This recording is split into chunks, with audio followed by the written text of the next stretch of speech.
ready to start your real estate investing business and want to get a family member involved? In this video, I'm going to go over why most family businesses fail and then give you some ways to solve those and how me and my mom have actually been able to work together for years at this point. Let's get right into this.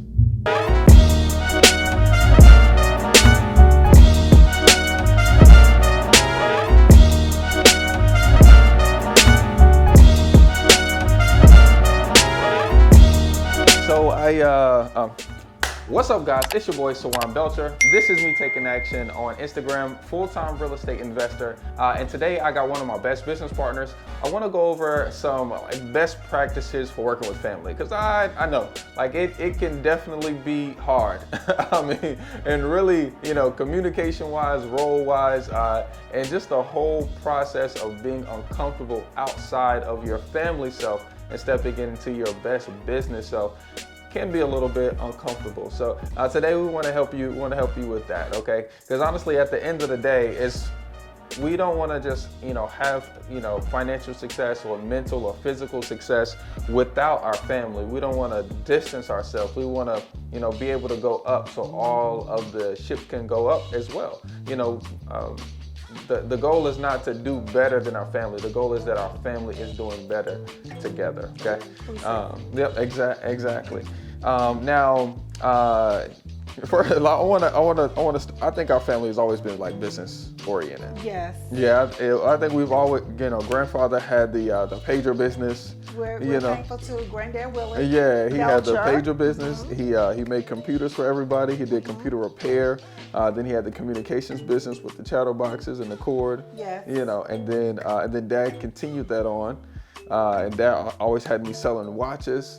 I think I still have some calculator watches. And we had what was the name of the communications? Belcher Communications. Yeah, Belcher Communications. And then and he has the trucking company as well now. That's actually, in my opinion, the most successful business that he's had. Yeah. And then we also have our real estate business now. Yes. So I think we know a little bit about family business. Yes. Now, why do you think, just from your from our family, why do you think that our family are just more particularly our skin color families, why we don't work together? I think there's a whole lot of different reasons, but one that comes to mind is, a couple of different ones that comes to mind. One, we don't communicate well with each other. And then we feel for some reason that if you got it, then I can't have it. Yeah. So why is that? There's this thing where, I can't teach you what I'm doing because you'll take my. Yeah, you're gonna take my idea. Oh yeah, they used to say that all the time when I was Right. growing up. Don't take my idea. So that's a big, I think, a stumbling block with not only our culture. I'm sure there's other cultures too. For sure. Who has that same. It's probably more so a people thing. Absolutely. Yeah, that's probably more of a people thing. Absolutely. Yep. I know that can definitely be tough with family. They think that brother and sister can't do the same thing. That brother is better or a sister is better because of this. And even at family reunions, I always say this, at family reunions, we always saw that, we always saw Uncle Press, or we always saw Aunt Ramonda, and it's just why are we not working together? Now luckily Aunt Ramonda did help me get internships, and she did help me get with Urban Dreams, Through high school? Yeah, for sure. Yes. But it took me a while to get Uncle Preston to share what he was doing. For him to share. I don't know why it took Uncle Preston so long, but I think now it's getting better, because even Uncle Archie has all the guys down in South Carolina doing the construction company now. I think when you learn differently, you do differently. So that's something that hopefully family and culture is embracing as we're, growing older. That's for sure. So now that I'm sitting here thinking about it, it seems like the people who have success because success is different for everybody, but those people that have had some long-term success, they're more open to share. But the people who are still back at home or who are still like limited in the things that they do is like, well, they still have those limited to beliefs, you know? And so now that I'm sitting here thinking about it, you know, communication, like we said, that can definitely get hard, you know, especially because we all communicate differently, you know, like we were on the phone the other day with the property manager, and my way of, not because I'm very aggressive, you know, I'm like super salesy, I'm hardcore, but my way to tone that down with people is to say honey, you know, or baby girl, you know, and because that makes people smile versus thinking that he's such a bad guy, you know. And but you said, oh, don't say honey, how can we like communicate better with our family members to say, hey, here's the business idea that I have, you know, or here's how we're gonna run this business better. What are some things that you see from me or maybe from yourself that we can do to make it better? Yeah, I think that we just communicate like we communicate. And people are going to either receive it or discard it. And, you know, as much as we would want to help family, we can share information, but they have to embrace it. For sure. What's that analogy? You can give the horse water, but Yep. you can't. Yep, you can't force them to. Yeah, you can't make them feed and make them drink it. Yep. So and that's still our responsibility as family and as community leaders and entrepreneurs, is just to always educate. For sure. So whether, you know, someone wants to receive it or not, we can't control that. For sure. Now, since I'm so aggressive, okay, not everybody can work with me, okay? Right. And we've been working together since 2017, late 2017. It's 2023 now. Like, how do you deal with a family member like myself? Like, you know, because you're very much so. No, you can be a little aggressive too, though. Yeah. Yeah, no, you can be a little aggressive. But how do we stay working together and being open-minded? Because we can't like get into an argument, be so emotional about it, and Right. but stuff still got to get done. Right. Like, you know, we just had a closing. You know, we still got like mortgages to pay. We still got like payroll that's coming up. You know. I think you said it, is that we still have to understand that we have work to do. Yeah. So we still have a business to run. We still have people to manage. We still have tenants to, you know, provide service to. So we have to figure out, even though, you know, communication may be blurred sometimes, and rightfully so on both sides. Yeah. We communicate differently. For sure. We Yeah, even definitely about communicate emails. differently. You says you're a good salesperson. I say I'm a better salesperson. But I'm definitely a good business person. Yeah. So we do communicate differently, and I have to always remind myself that, you know, Sawan has, you know, A, B, C, D going on at the same time. For sure. So not to really take For sure. him 100 for that For sure. the attitude that he just For gave sure. me. And I try not to even respond to you. I don't know if you notice it, but if I have something family-wise going on, or like the kids are, you know, or kids are just going and they're running my mental, I try not to even respond to you or any of the partners, because I can't think clearly at that moment. You know what I mean? Like, if I have something going on in my personal self and you're trying to connect with me about business, I just kind of pause, like, hold on, let me get myself together first. Even this morning, I was like, let me go for a walk. Right. Let me go for a walk, get myself together real quick, and then I'll come back and respond. And that's the great thing. I think we'll talk about this more in an upcoming video, but it's good to understand who you're working with. For sure. Even yourself. Even yourself. Yeah, even yourself. And know Yeah. when you need to pull back. For sure. Yes. Yeah, for sure. Because like now that we've worked together for so long, I understand that you're exactly strong where I'm weak. You know, and before when we first got together, I honestly thought the only benefit of us working together was going to be credit at that time. But now I understand that. Oh, dang, y'all. Yeah. Well, I mean, oh, I mean, it just took time for me to realize, like, yo, this woman is actually good. You know. which I think speaks to like all the things that you've done, you know. But as a son, you know, as a son, as a child, being ignorant, we don't know how much value our parents actually have, you know, until we need whatever you have, you know. And I think that the next thing that really kills family businesses is the roles. Okay. Number one, inside of the company, I do this. Like I'm acquisitions, you know, I'm marketing, you know, I'm spending money on rehabs, right? And then you're managing, making sure I don't spend too much money. You're doing the back end operations, making sure payroll is good, you know, communicating with the attorneys to make sure they got what they need. Yes. But before, when we first started, it was almost like we were both doing the same thing. You know, like I was still doing acquisitions and talking to sellers, but it would be a point where I'm trying to talk to the attorneys, you're trying to talk to the attorneys, and the attorneys are confused because we both talking to them differently. And they're like, oh, y'all not even on the same page.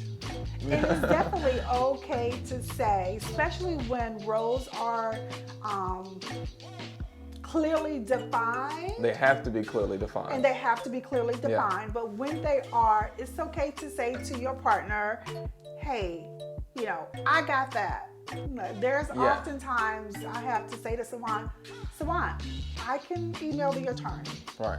That's something you don't have to do. Right. So it's okay to communicate to your partner that, hey, that's my role. I got that. For sure. You know, So I think that's like the first good thing. It's like get clear, defined roles. Yes. Like one thing that makes it good for our team, whenever we hire somebody for acquisitions, I give them the roles and responsibilities. It's like clear. This is what you do.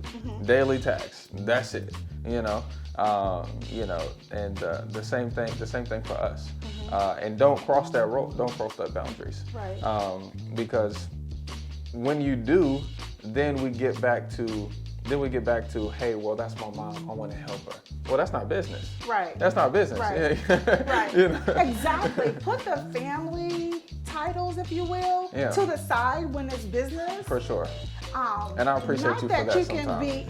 Because I definitely, empathetic for someone because they're your mom or your son or what have you. But we say this often: business is business. Right.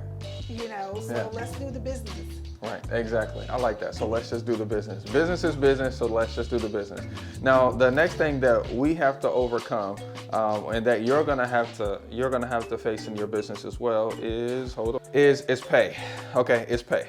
Now, like pay is super general, but is a big one because for your business can't survive without money. But also for your personal self, you guys need money while you're building your business. You need to be paid. Yeah, and you need to be paid for the work that you do. Yes. Now looking back through these last 5-6 years, like there's definitely been tough times when there's not an income check. Okay, how should we as family members deal with our business finances when things are tight? You know, when there's not a closing, when there's a rental property that has to take all of the company's money or something. Like, how do we deal with each other when those things come up? See, this is when you really need to, when deciding on a partner, this is when you really need to make sure that this person is understanding of what those relationships or those roles and responsibilities are. Yeah. Because sometimes you are going to have to come out of your own pocket. For sure. You know, so let's just say that, see, I think we all know that in the back of our head. You know, like when we get into a business with our family members, like I might have to come up. I think the problem lies is when like your role mainly is not mainly, but like when we first got together, it was credit, it was money, and so it's kind of it can be tough, you know, if you're the money partner and I'm always coming to you for money. That's the only reason why I come to you. Hey, great, I'm marketing, I'm talking to sellers, I'm getting deals on the contract, everything's all good up until I gotta come to you and get money. Is there something that you did in particular or had to tell yourself, especially, like I said, more so when the times are tough? Because when everything is good, you're getting paid, I'm getting paid, everything's fun. We're in Florida, we're on vacation. You know what I mean? Accounts are fat. That's cool. Is there something that you do to say, hey, everything's okay, or and I don't know. I think it's situational. You know, like it's not like a one size fit all type of thing. Yeah. It's just situational. So depending on what it is. Well, I'll say that one thing that really helped us was making a clear percentage. And we did this early on, like after I had left the dealership, because I started talking about like, hey, let's just break everything down. Anytime we get a check, let's break it down in a percentage. I don't know if you remember we had this phone call because I was walking the street late at night and we're talking about acquisitions. Well, Sawan, if you get paid, you'll get paid 18%. But if the acquisitions get paid, then they'll get paid 10%. Right. And then of course if your acquisitions get paid, Sawan, you'll get 8% of their deal. And then we came up with a clear defined percentage for you. So I think that's one big thing that helped us, in the beginning. It's just say, hey, how much are we getting paid? Pay-wise should come out of that. Tithes should come out of that. Marketing expense should come out of that. And whatever other expenses that you have should be. I think that makes it easier to deal with pay. Absolutely. Yeah. Now, I also think with pay-wise, there has to be like one way to pay. Okay. One way to pay, meaning everybody gets a direct deposit. Right. Into their own personal account. No cashier. Direct deposit there. Yeah. Yes. Oh yeah. It does. And I'm definitely weak at this sometimes. I'll take money out of the account. I'm not gonna, disagree there. You're getting better. Yeah. We're all getting better. But I think say, hey, look, we're gonna process payroll on Thursday. Everybody gets a direct deposit into their personal account. That definitely makes things easier there. Yes. Yeah. Because, at the end of actually, it should be monthly or weekly. You should be keeping up with that. And if it's coming from the same place, it's much easier. Much you easier. Need to go back. Much easier. Especially on the personal end, you're going to get something financed like a car or, it's easy to say, hey, look, these are all of my deposits. Absolutely. Even for your tax preparer. This is right. Especially with using the banking system. We're going to make another video right after this one talking about how, really the stuff that nobody else talks about in the real estate investing business, which is the back end stuff, payroll, accounting, planning, and organizing. So you gotta stay tuned to that. But the next thing that really kills family business is the entitlement piece. Okay. Yes. Yeah. is the entitlement piece. More so, especially when you're dealing with, I call it PAC, parent, adult, child. Right, because the parent is used to being the parent, the child is used to being the child, but in business we have to both become the A. So we're dealing with an adult here, because you get to see our personal life, you get to see our business life. We have to be on an adult level, and that's for you. Right. That's for both sides. Right. That's for both sides. I have to see you as I can't overstep my boundaries with you. Right. Yeah. And something I had to learn or force myself to do is at certain times when it is tight because we've not had a closing or what have you, to say, let's get Sawan paid and I won't worry about being paid. Oh yeah. That's something that you shouldn't have to do, and you want to be careful when doing so. For sure. And you definitely want to be, because later on it'll come up like, oh man, I didn't get paid, and you feel like you missed out on something. You just have to keep it fair. Right. You just have to keep Absolutely. it fair. So like in family business, remember, you're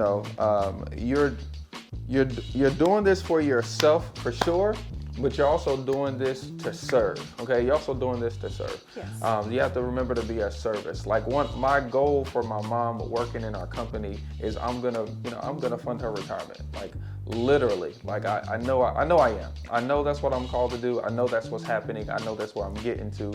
So look, check out this next video right here. We're gonna talk about all the things that nobody talks about inside of your real estate investing business, which is the back end stuff, the planning, the finances, the P&Ls. Let's get right into this one, okay?